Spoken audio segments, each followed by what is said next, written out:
How are you feeling today? Yes, ready to get things underway.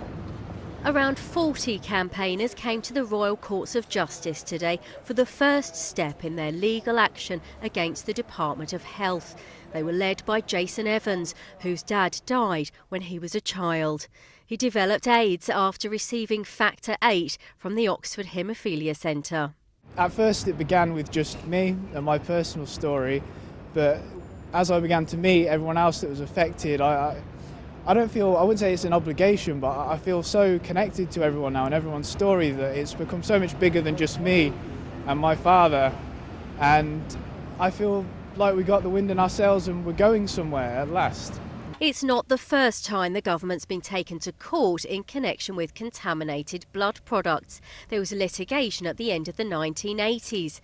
The claimant's legal team say there could be valuable information in the documents from those proceedings, but the defence haven't provided them yet.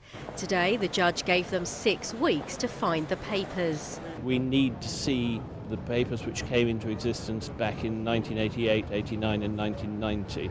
We've been trying to get that paperwork through Freedom of Information and the National Archives. We said to the judge today we weren't able to fully identify it or locate it, so he made a direction.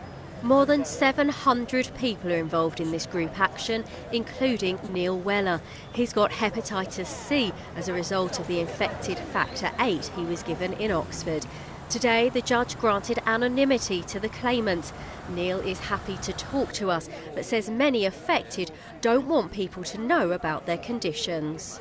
Back in the 70s and 80s, more or less the 80s, having HIV was really taboo. People had bricks thrown through the window just for being a haemophiliac. We couldn't put our names on application forms, we couldn't declare it.